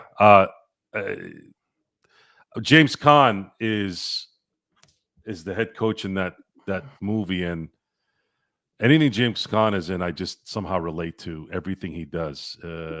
One of the more underrated performances of his career was Alien Nation. He cracked me up that whole movie. But going back to what you were saying is the Lakers are at a spot right now where they can't. This is not January anymore. This is not February. It's almost done. We're like 3 weeks away. So get it going. I have a question for you, Joe. Did you like Andrew Barnitsky better in the program or in Any Given Sunday?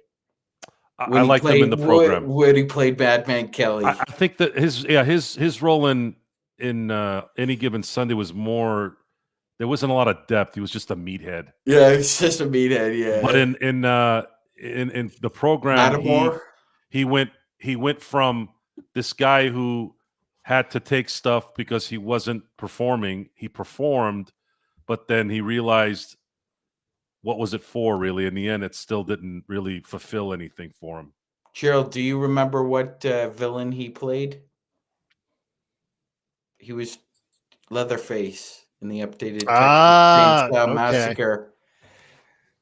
Big guy. How tall is he, Joe? I think he was 6'4". 6'4", yeah, 6'5". I think I'm out. He was built big. He was built like Jack Youngblood. Yes. Like that god-like physique that you could see the genetics are there. And of course, Jack Youngblood, I remember this growing up. Jack Youngblood had that 80s look, the hair a little bit, but not to the point of dorkiness. When by the way, Jack Youngblood played 3 playoff games with a broken leg. Including a Super Bowl appearance. Including the Super Bowl against the Steelers. Jack Youngblood, I saw women when they saw him without a shirt and practically like turn into waterfalls. It was like that's how much you want to talk about. I guarantee you, I'm not lying when I say this. If you had Brad Pitt in his prime next to Jack Youngblood, 9.5 out of 10 would have gone to Jack Youngblood. He looked like a god, and he was such a cool guy too, team player. So, and my mom, God rest her soul, my mom, the women in my life loved men, so I was around a lot of women in my life. They're like, this is a man, this is a man. My mom used to say to me, you see how your dad walks? Your dad walks like a bulldog. Well, you want to walk like that. Like my mom was very like making sure you're masculine, without being obnoxious either. So, yeah, it's funny that character in that film again had more depth than the one in Any Given Sunday. And you felt, as I got older and I watched the movie, you don't realize it when you're a kid what that all means, but you understood kind of where he was. And there's a really good scene when James Caan kind of puts his hand on his face mask, looks at him, and he kind of knows, yeah, man, you've been fucking around. You got around on it, and then he just kind of put his head down. Yeah, great. It's a great movie. The Program, guys, 1993, kind of gives you a little bit of a glimpse of prime Halle Berry is in that movie too. Halle Berry with long hair, and she is, she's very nice in that, as she always is, it seems. Oh, in anything he's in. There you go. And once again, that's Magic Man Sean Grice. You can catch him on playback.tv/Lakers Fast Break. Hopefully you'll be there tomorrow as the Lakers face against the Milwaukee Bucks. Game time is 7:30 p.m. It'll be on the Lakers channel. And of course, also as well, for those lucky people with a VIP, you head on over to playback.tv/Lakers Fast Break. And Joe Soro, he's got his game Corrupt on Steam. He's also got his company Concrete. He just mentioned Concrete. Also as well, an entirely new lawn can be yours today at Simblades, simblades.com. And of course, his upcoming Joe Soro experience coming up to YouTube as well. But before we head on out, I have chosen my Final Four in March Madness on the ESPN Bracket Tournament Challenge. I have picked Duke as my national champion. What a surprise with 3 picks in the top 10 going in this NBA draft. Most likely, barring injury, I see no other choice right now. Plus, I'm not really this year I haven't been closely following as much as I normally do, so I went chalk. For once, I go chalk. I usually get bold and brave and pick somebody or some surprises, which there will be. But you know what? I'm going to go chalk, and we'll see how it looks. But again, yeah, my picks are famously pretty bad during the first couple rounds, but we'll see how it goes. But yeah, if you want to join us, it's in the description below. Go ahead, as far as the link there, click on it, join us, make your picks. You have 10 hours left to go ahead and make some picks and be a part of what we're doing at the ESPN Tournament Challenge on the Lakers Fast Break podcast. And Ralph D says, who will be my biggest upset in round 1? Because I know it's okay. Those 12-5 games, as Sean will tell you, those 12-5 games are always the ones that you got to watch. I think if I picked any to go ahead and do it, I picked Drake and Colorado State. Those are the ones that I've looked at. North Carolina, I also think they're going to feed off their big win the other day and get into at least the second round as well. So those are my 11-12 teams winning. Sean, do you have any surprises for everyone out there? And who is your NCAA Final Four pick to go all the way? Gerald, I do. I really think that Liberty's going to be Oregon. So I would. Nice. Yeah, I something tells me Liberty's going to be hot that game. I mean, and Gerald, there's going to be a couple surprises, but I'm with you. It's hard. Like when Florida is really rolling, it's hard not to pick them to go to a Final Four. And with Duke and Cooper Flag, I could definitely see them in the Final Four as well. Most likely will be back for the first game too. And he rolled that ankle, but yeah, and I could also see Auburn and or Tennessee in there as well. I mean, it seems like I'll take the SEC over the field in this tournament. I will say this though, I really do like Nate Oates' offense, and I think Alabama. Even though they struggled a little bit in the SEC down the stretch here, I really think their offense is potent enough to make a run. But I'm with Gerald. I see at least Auburn and Duke in Florida in the Final Four. I'm not sure who the other team would be. I picked Tennessee to get there as well. Joe, any thoughts on March Madness? I will say this for you betting people out there. Apparently, there's been a finding out of that if you bet on the underdog in the Sweet 16 for all 8 games, you end up winning money in some way. So my picks of the month is pick the underdogs in the Sweet 16, every single one of them. And it's high probability you're going to win money. Well, there you have it. But please be a part of our ESPN Tournament Challenge group. It shows there as Lakers Fast Break Podcast. Go ahead. The link is in the description below and in the chat right now. We would love to have you part of it, and I will give people on our show the updates on how we're doing as far as an ESPN Tournament Challenge. And yes, you will get to see my famous David Caruso CSI Miami car blowing up after my picks all go bad. Damn, I don't have my glasses here. Oh, yeah. Gerald, I'm surprised you don't use Kyle for Ike. I use a dumpster fire as well. I put a dumpster fire. Yeah, those are the 2 memes I use after the first weekend. This is what happens when my picks, because they always just go up in flames. But thank you, Jeremy. Thank you, everyone, for joining us. It is, of course, the Lakers Fast Break. We will be back tomorrow, again, 7:30 p.m. Pacific, 10:30 p.m. Eastern for around the world. Hopefully, you will know what those times are. It is the Lakers in Milwaukee, and then after the game, the best post game that's out there. We'll even give you an update on what's going on with March Madness because the first day will be done. We'll find out. The March Madness has already begun for the Los Angeles Lakers. Will it continue? We'll find out tomorrow right here on the Lakers. Oh, wait, hold on. Intel says, if I send you in $100, would you drink 4 shots in 10 minutes? Got it under the wire. No, he said Magic Man, not you, Joe. Oh, thank God. Yes. Yes. Did you see his face? Oh, I got to do it again. So, Magic Man, the choice is yours. Yeah, hold on. I gotta go grab it though. All right, we'll stay on the air just for that. Thank Man. you. All right. All right. We'll get you on there. I'll take a couple shots with Sean, so he's not alone. I'm not gonna take 4, but I'll take a couple. No. You had that look on your face. Okay, like, all right, I don't want to go near it.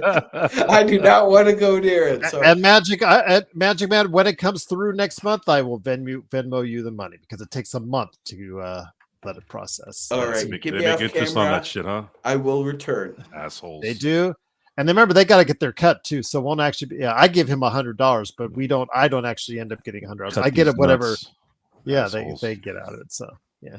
So I just did my taxes, so I know exactly how much I make. I am far, far, far, far away from Mr. Beast. Far away from Mr. Beast, as far as I'm concerned.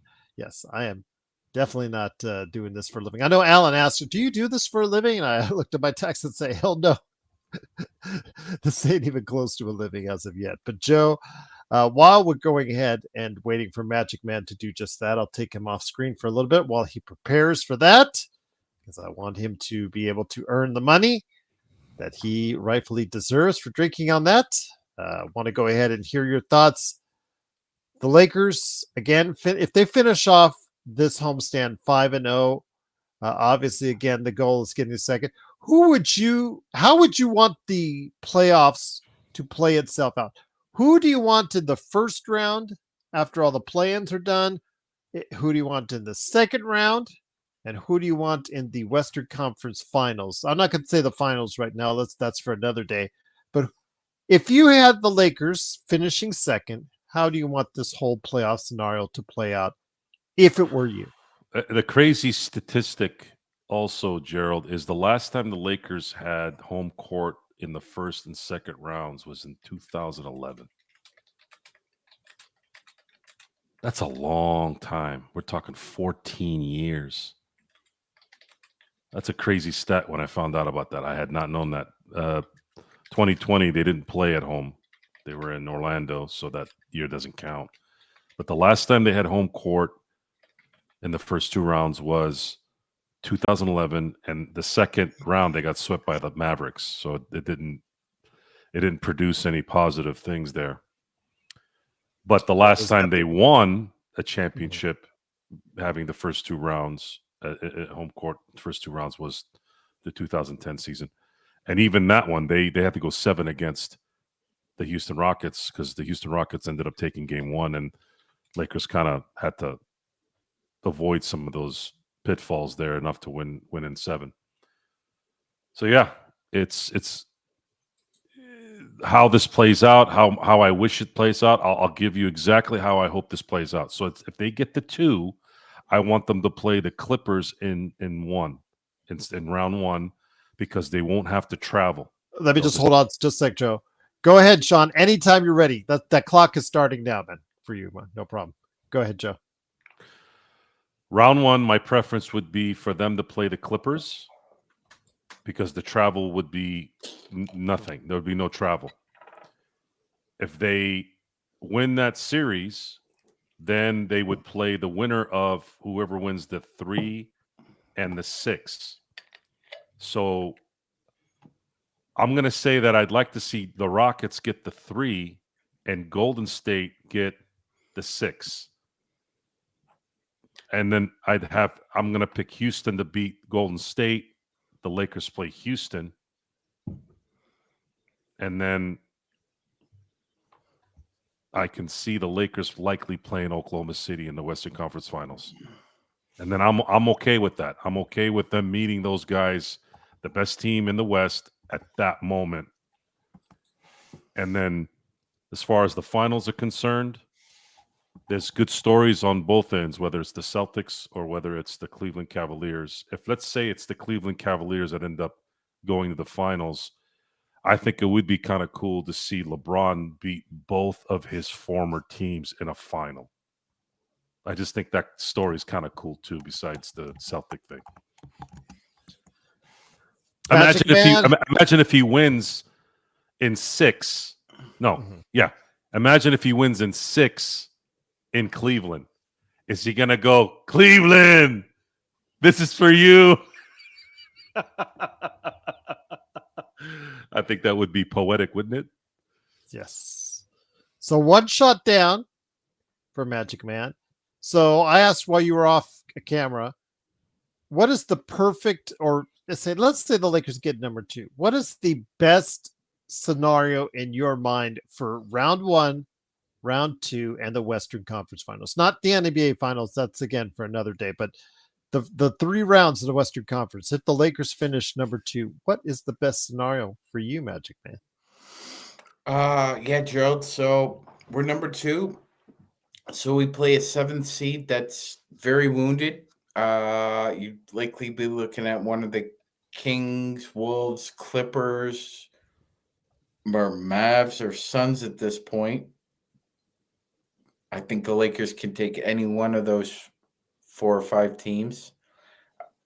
Honestly, I think if the 2-7 matchup went 5 games, a gentleman's sweep, you move on to the semifinals and you end up playing, I don't know,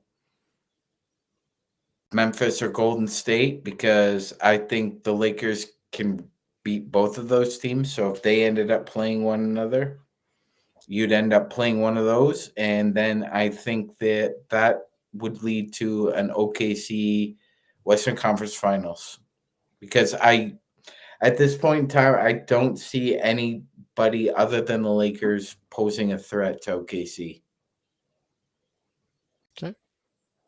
All right. Unless Golden State somehow struggled down the stretch, they ended up somehow being an 8th seed, played them, but I would still favor OKC. But man, that is not a matchup you want if you're OKC. If to play one of the Golden State Warriors, or if you have to play the Houston Rockets, possibly if they slide. I mean, there's certain matchups that OKC doesn't want to see in the first round either, Gerald. Absolutely. But number 1 down. Time for number 2. Intel, you still with us? He's halfway done. He's on his way. Joe, bringing it back to you. And once again, the Lakers, they do get the victory, 120-106. The Lakers are in 3rd place in Western Conference. Again, as we talked about, if the Lakers do get any tie scenarios, since they are the division leader, which, as you and I know, one of the most forgotten about things and aspects about today's sports, whether it's MLB, NHL, NBA, nobody cares about the divisions anymore. Well, lo and behold, Magic Man brought it up, how important winning a division actually is, Joe. There was a solution we had discussed before, and they used to play more than 4 times a year in conference. They used to play 6 games in the 80s. Mm-hmm. I don't understand why Adam Silver and the NBA don't realize that if they want to lessen the wear and tear, make more regional games, less travel. But for some reason, I don't know if it's economics or what, they don't want to do that. That would be the easiest fix. And then those division games now become more important in the end. Division games, as much as they're useless in a lot of ways, I still think they have value because of what we discussed. You should win when you win the division, especially me being a Steeler fan. The strongest division in the NFL for the last 25 years has been the AFC North as a whole. And I don't think anybody would dispute it. The other divisions, whether it was the AFC West or the NFC East, did I say AFC West or NFC West? I meant You said, NFC West. you said East and West. Okay, so NFC East and West, that division would take turns sometimes at being how competitive it was, because you'd have the San Francisco 49ers, the Rams, and Seattle battling out. Of course, Arizona had a play in there here and there. Then you had the East, which you could say in the last 30 years or 40 years that's been probably the most competitive, because you've had 2 Super Bowl wins by Philly, you've had 4 Super Bowl wins by the Giants, you've had 3 Super Bowls by the Redskins, and of course, and I'm talking about the last 40 years, you've had 3 Super Bowls with the Cowboys. So overall, from my lifetime of watching football, NFC East holds its place there. But really, the AFC North has played a huge part in terms of being the tough division, and that should allow you certain amenities when you can win that division. In basketball, it's not as prominent because they didn't make it prominent. You play the same amount of games pretty much against everyone in your conference. So that's what kind of makes it well, whatever. But I think they should address that down the road. And in this case, the Lakers will have won. I think this will be their 32nd division title. Mm-hmm. 32nd, and the reason why it's lower than the appearances, actually, it might be less. Sean, go ahead and check that out. That might be their conference finals one, right? 24, Joe. 24. Okay, so they have a chance to win their 25th, and the reason why that's less than their conference appearances, in the winning conference, the conference titles, because they didn't. They played less series, and they played. It's kind of like baseball, where they would just go to the World Series when they won their league. And Joe, just to put this into perspective, how dominant this run has been, Phoenix is second in the Pacific Division with the most titles. They have 8. Yeah, you're not even in double digits. And the great thing about that part of Phoenix is the second best in defeating the Lakers in the playoffs after the Celtics. They've won 5 series against the Lakers. That's an amazing stat as well. Oh, man, I'm never going to get over that 2-0 lead, especially at home. We're going home. All Kwame Brown had to do was go after that rebound. He sat there with his dick in his fucking hand and didn't just watch the ball go like this to Tim Thomas.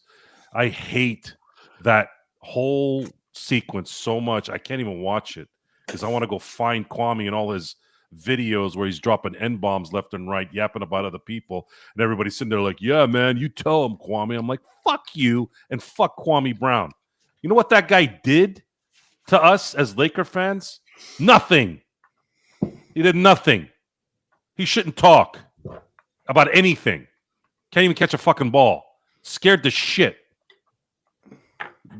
Biggest scared guy I ever saw in my life with that kind of talent. And winning the division is a good way for us to have a chance to get what needs to get done. And they'll have earned it. If you've won the division, you've had a really good year. Dude, it's been a while since they won the division. I think the last time they won the division was, but it didn't matter. See, I don't know if I can count 2020 because it didn't matter. They haven't won the division where it mattered because it created the placing of the home court since 2011. Yeah. It has been a long time, guys, since the Lakers have been in this position. It's crazy to say that, but it's true. They have not been in the playoffs with home court since 2012. Actually, no, I'm sorry, 2013 when Kobe blew out his key. No, wait, that was the Spurs. No, the Spurs had home court that year. Sorry, 2012 when they beat New Orleans. Aaron Gray and Chris Paul took them to 6. I remember that. Mm-hmm. Chris Paul, man. Watching Chris Paul play in that series, it hurt. It hurt watching him play. He was an absolute dynamo, man. Imagine him and Kobe for 3-4 years. Lakers would have won titles, man. Oh man, that's so devastating to me. All right. And Oh yeah, and I would cook him. I would cook him. Now it doesn't look right me cooking a former NBA player because I would never be able to make it in the NBA. But I'm not really cooking him on the basketball skill part. I'm going to cook him based off of all this tough guy bullshit he's doing. Okay, where were you being a tough guy when it mattered? Tough guys show who they really are when it matters, not when their career is over and they're sitting at home, sitting on their ass, yapping on some fucking TV. The way I speak here is how I talk outside. I'm like this everywhere I go. I don't front. Trust me on that. Okay, so you want to play tough guy. You got to do that all the time, not on TV, not behind a computer, and all of a sudden you're the foremost authority now, calling people names when your ass was fucking throwing up dildos with being 7 feet tall, being a first pick overall, being scared. No, not buying it. Be careful. Be careful, guys. There's some people out there that will call you out on that. Not a lot, but some people out there will call you out on your bullshit. And unfortunately, Stephen A. Smith had to go on ESPN and do it the formal way. I'm like, why are you on ESPN doing this? You can't really unleash on there. But that's probably because his producers probably said, hey, take advantage of this. You're going to be able to get some ratings and all that bullshit. Then fuck you and your ratings. If somebody called me out like that, I'd be going to their house. But what the fuck are you doing? What the fuck are you doing calling me this shit? I clowned your ass. I called you Kwame Brown because you played like Kwame ass Brown. What do you want me to do? What do you want me to do about it? It's your fault. Now you're going to come out here and talk about social things, about how there's some kind of vendetta against some thing about where you're from and all that. Motherfucker, you got criticized because you sucked at basketball. You turned it into something else. Be careful. Some guys out there will tell you who you are. There's not a lot, but there's some of them out there. Think about it. Don't be a tough guy over the phone. Don't be a tough guy on TV. Be a tough guy in front of people. Joe, did you say you were going to do a couple with Magic Man's already done. He's done. First of all, where's Intel and where's the super chat? Did he? He didn't drop one yet. Intel, where the hell did you go? Did he fall asleep again? Because he's done that before. He's like, all right, I'll give you guys $100. And then he. He's got to pay up now. It took a couple. It took a couple days to collect. I know that, but he's good. He's usually good for it. He's good for it. I'm fucking with him.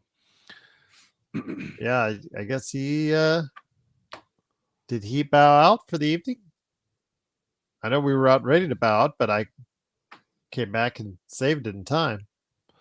As long as Joe didn't have to get shit-faced tonight, he's happy. Okay. Did you see him? He was like, okay. He was right. Like that. that his face looked like when you're, and I've seen it, not being a parent, but being a child, when your kids are sick and you've got to go into the room. That's the face Joe makes. I got to drink again. You won't let me rest. I drank 11 shots. Every time I'm out, they pull me back in. Intel, if you're watching. I took 11 shots that night. Just let us know. He dropped $200 of super chats. Yeah. Did you get the $200? Yeah, we got it because he put it in early. early. No. Did you get it? No. I don't need any. I know. No. That's not the point.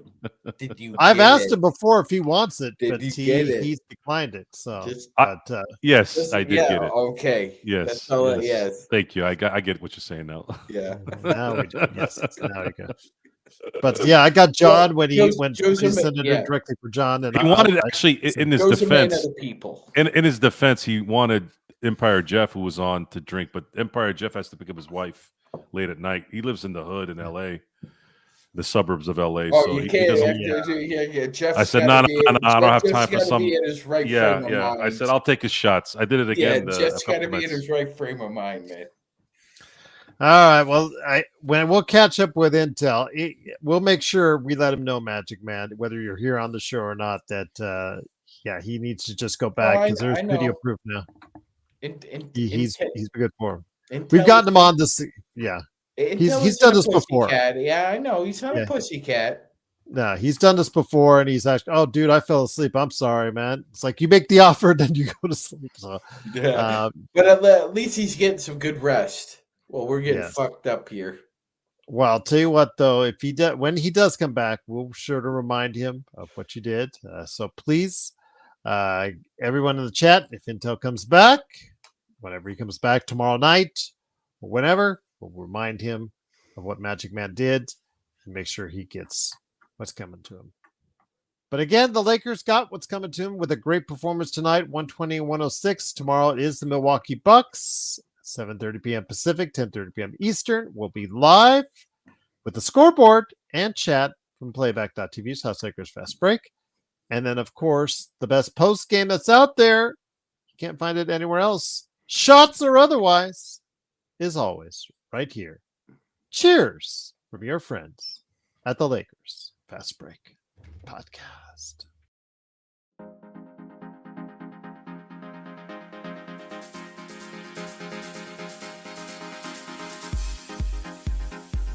JHS had 29 points tonight? What the hell? That's more than he had his entire Lakers career. Why the hell is he balling in Philly now? The Lakers dropped him. Yeah, but this is nuts. Are you freaking kidding me?